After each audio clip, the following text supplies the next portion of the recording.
when everything happens fast, you might think something or say something that comes out differently from how you made it. How you might say something you never meant at all. But never forget, God listens. You're in the dark room or a hidden corner on this earth where His ears can't reach. And it don't matter what you tell yourself afterward.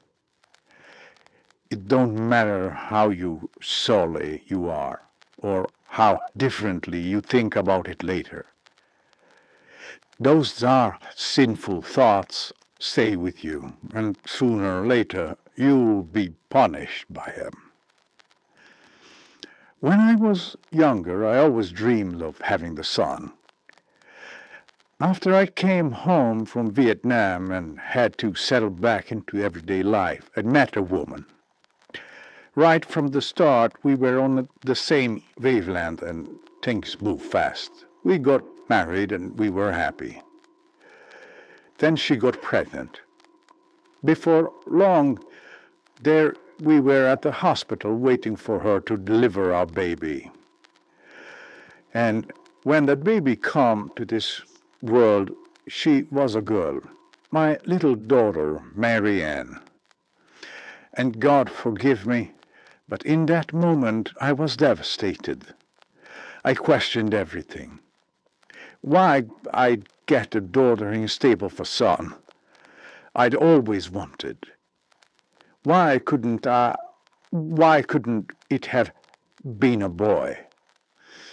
But time went on, and little by little I learned how to be a father.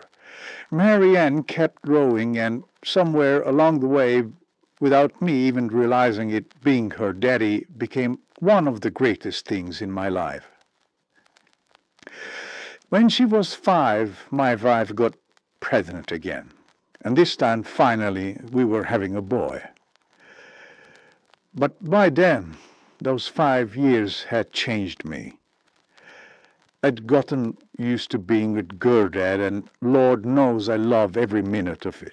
Mary Ann was the sweetest little girl I could ever ask her for. Then my son arrived. We had a new baby to take care of, and Marian was 6 by then. She knew the farm pretty well. She knew the barn, the fields, all the places around the house.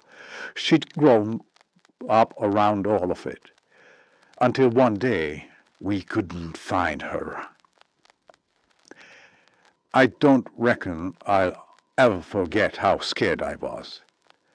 We searched everywhere, and when we finally found her, her little body was floating on top of water in the collection pond behind the barn. The pond I used for watering the crocs. I taught that little girl how to swim, but banks of those ponds get mighty slippery. Best I could ever figure, she slipped, hit her head, and fell into the water. The ambulance came. They tried. Lord knows they tried, but nobody could bring my little girl back. We lost her forever. And all I could think about were those thoughts I had the day she was born. The Lord took her away from me because of what I'd said in my heart that day. He gave me 6 years to understand the little miracle He'd placed into that child's soul. 6 years to learn what a blessing she'd been. 6 years to love, bringing her daddy. And then He took her from me. So listen to me, child. Never say, wish, or even think something you don't truly mean. Don't let darkness into your heart, your soul, not even for a moment, because He listens. And He remembers. And when the Lord decides it's your time to answer for it, believe me, my child, that's a punishment you ain't ever gonna forget.